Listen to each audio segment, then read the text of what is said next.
Hello, everybody, and welcome to another Ask Jameen. I'm Nicci Willis, and I'm Jameen R. Willis. Yes, and the R stands for Real estate. I was not expecting that at all. Anyway, thanks so much for joining us. We've got more topics for you guys, and it's the most wonderful time of the year. Why am I singing that? We're going to get into it. Here we go.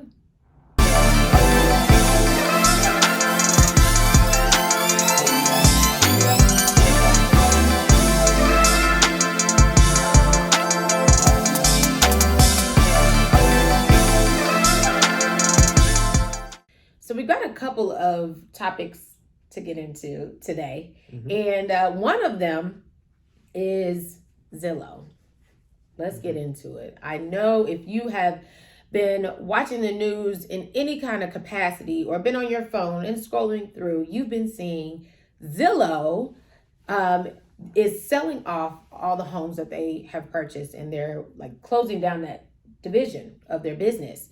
So let's get into that. Oh, but before we do, if you have not subscribed, make sure you subscribe down below. That's right. Hit that little button right there. And make sure you get those notifications. So hit the bell right next to it so that you are updated every time we upload a new video or a new piece of content just for you. Okay, back to the topic. Let's get into it. Let's talk about Zillow. We have been developing, okay? So now we have a docket of things to talk about. And the first thing that we're going to talk about is Zillow. So the question is, does the fact that Zillow selling off all their properties, all the properties that they bought, does it now present an opportunity for more property to be available? And also, will it help the market turn around? Because I know that's pretty much the question that everybody has in regards to anything real estate. Is this going to help the market turn around? So, what say thee? So let's first just kind of rewind it a little bit, update the people. Yes. If you have been living on a rock and you haven't watched the news, CNN, MSNBC, HGTV. Yeah, or just been on Facebook. Yeah, everybody knows who Zillow is pretty much. And so Zillow started about 4 years ago. They started going from being Zillow, where you go online and look at houses, to actually buying houses. Yeah. So here recently, they came out with a statement saying that they were totally shutting down buying properties, and in addition to that, they're selling all the properties that they have. Right.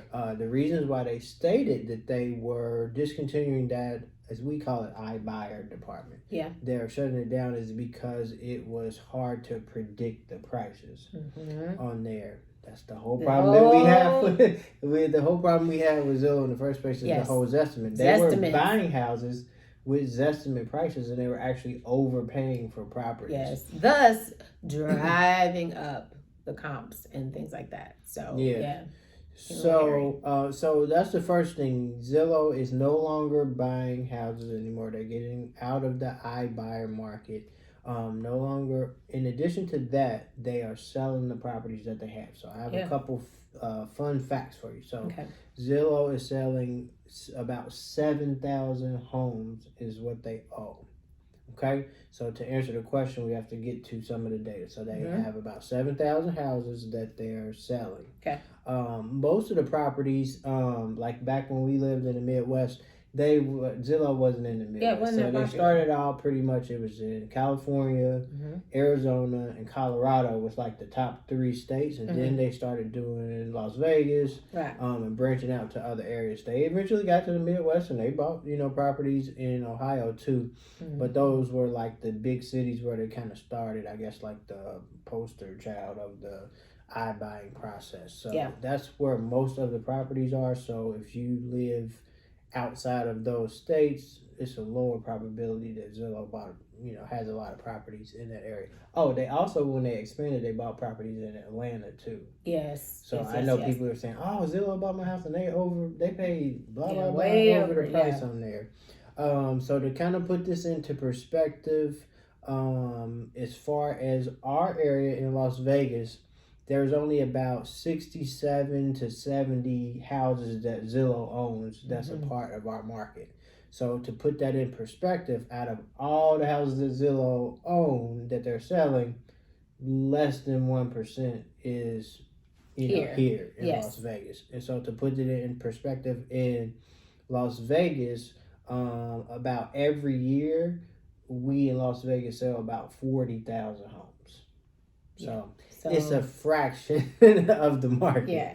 So kind of put that in perspective. So even if you take all the homes that Zillow owned, if they were all in Las Vegas, when you compare it to 40%, it's not like, oh, they're going to totally change the game and change the market because they're going to flood the market with all these houses. Yeah, guys. No, we need a lot more houses to come on the market to change the market, or even really affect the market to where you would notice a difference in available product. It's good. Yeah. Because it's more properties. I'll take the 67 over 0. So true. But it's not going to cause it to be like, oh, it's a buyer's market now. So it's not going to totally change the market. So to put that in perspective about the homes, it's about 1%. It's less than 1%. Less than 1% of what they own. Yeah. So if you're in the Las Vegas area, it's less than 1% of what they own. And even if you compare it against how many houses sell per year just in Las Vegas, it's only a fraction. Yeah. So to answer the question, no, it's not going to help the market turn around. No.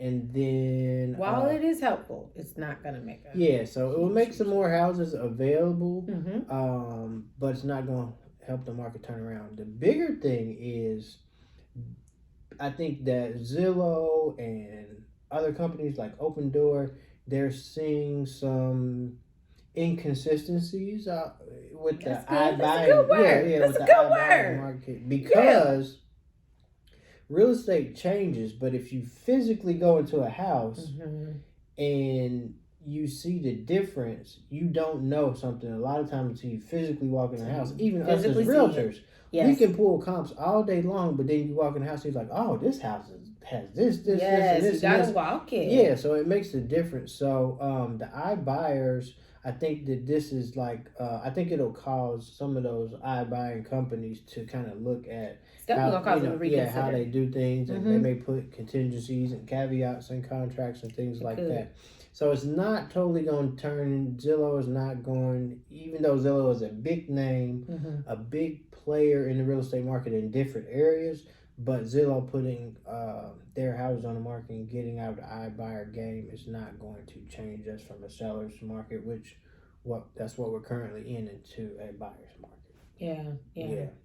You know what? I'm curious about those who have worked with, the Zillows and the Open Doors and stuff. I'm curious to understand what the experience was, and even what made them choose to go that route. So honestly, if you were an iBuyer, or if you became, a client, reach out to us. Send us an email or DM us. You can find us on Instagram. That's probably the easiest, at thewillisteamlv. Send us a DM, because I would love to talk to you and just understand, what the thought process behind it was. I'm always looking to get more information and just really understand. And it'll be interesting to hear, or even those who are even considering it, let me know why. Like, I would love to know why you are considering. No, there's nothing wrong with it, because, hey, the Willis team is always going to be the Willis team. And we're always going to kill it for our clients. But for those who are considering the iBuyer route, or, a more virtual experience, I'd love to talk to you. So go ahead and send us a DM, or put it in the comments below. We love looking at our comments too. So I did want to bring one more point out. So sure. I think one thing that's interesting is there's a certain percentage of home owners that it's a certain percentage, and they really target this percentage. It's a certain percentage of people that don't look at their home as an asset or they look at it as a liability. So when they go to sell it, they're just looking to go from one place to the next. Yeah. They're not necessarily looking at the numbers like, I don't have to show my house, I don't have to prepare it, I don't have to do any improvements, I don't have to have a whole bunch of people going in my house. And so I think that's what makes the Zillows and iBuying attractive because there's a certain percentage of people who just don't want to deal with that, right? And they don't care about the numbers. Now, or they could be moving quickly and just need to go. So it's maybe you were one of them. Yeah, so it's motivated sellers. Yeah, there's also people who I'm getting relocated. I only had this house for a couple of years. I don't look at it as an investment. I want to go. You know what I mean? So it's a certain it's a market. You know, for that. It sure is. Most people care when they want to get as much money as possible, especially like, you know, the I would say baby boomers. They looking at, no, I've had this house for so many years and I'm not gonna sell it for less. I want to get every penny. And shoot me. I want to get everything. You know, when I sell a house. I'm not a baby boomer, but you know, a lot of people want to get the most they can for their property. So Zillow won't change the game, but when you combine iBuyers with asset management companies, and then you have hedge funds. So an asset management company is a company that takes the assets of another person and they manage those assets for them. Now, typically, an asset management company manages like a 401k retirement account. So they manage people's money and say, what can I take and invest their money in to get the biggest return. Right. And so that's what an asset management company is. It's similar to a hedge fund too. A hedge fund has a big fund of money from people, and they do the same thing. They say, what can we invest in to get a great yield on it? So real estate has become a safe and predictable to them area to invest in. Right. It used to be just stocks. Now it's like, oh no, we can do real estate, we can do commercial real estate, and they say, oh, we can do residential. Yeah. But when they do residential, they don't just buy one or two houses like me and you. They buy a whole portfolio to equal buying shares of a company or a big high-rise building, like in New York or something like that. So hedge funds are a potential threat. It's because they buy big portfolios, bulks of property. So they do have deposits. They are a player in the game. And so if you see them stop buying or buying a whole lot more, it makes a difference. So they contribute to the shortage of inventory. Yes. Combined with the iBuyers, this is not like a huge iBuying company. You have Zillow, Opendoor, little small companies that you can use. Yeah. But collectively, they do make a difference, but they're not going to totally change the game, not just iBuyers. Okay. All right. So, I hope that answered you all's question on that part and gave you the definition. So when you hear hedge fund or you hear asset management company, that's kind of what we're talking about there. But if you have any questions on the iBuying or anything like that, go ahead and send us a comment, or put a comment below. That's what I meant to say. Put a comment below, and we'd be happy to talk to you about it, and also share what we do in order to help you either buy or sell or invest. So definitely hit us up. Also, if you have not subscribed, make sure you do that. Hit that button down there, right down there. There it is. Okay. And then the button, hit the other button, the bell, so that you can get notifications. When we try You need to be notified. You really do. Yeah. You got to get notified. All right. Next topic. Let's talk about it. Now, I sang at the beginning of this podcast. It was a little bit off because I've been singing a lot. But it's the most wonderful time of the year. So the next topic is, it's the holiday season, right? Yes. And we are getting the question, or really what we're getting are statements from clients saying, I think I'm going to wait now. The holiday season is coming, and now I'm going to wait to buy after the holidays. So let's talk about that. Is trying to buy a house around Thanksgiving, around Christmas, is that really a good idea? Are we really being pushy, or is it really a good idea? Let's talk about it. Alrighty. So first of all, I have a question for you before I me? answer the question. Okay. We need to get our Thanksgiving. What's our meal list? What are we having for Thanksgiving? Oh, That's an ask Nicci. Yeah, that's true. Yeah. Yeah, we're gonna do turkey though, definitely, and dressing. We do dressing at the house. Okay. There's gonna be some sweet potatoes, greens. I'm gonna make a sweet potato pie. I'm getting hungry. Beans, green potatoes. No, I'm just kidding. But yes, it's gonna be bomb. But we're still gonna be working because it is still a good time to buy Oh yeah. or sell. Yep. And yeah, like we said, we get comments from our clients saying, you know what? It usually happens around like October-ish. Mm-hmm. They say, you know what? I think I'm gonna wait now. I think I'm gonna wait till after the holidays. So, babe, let's talk about why waiting might not be the best thing. Let's talk about it.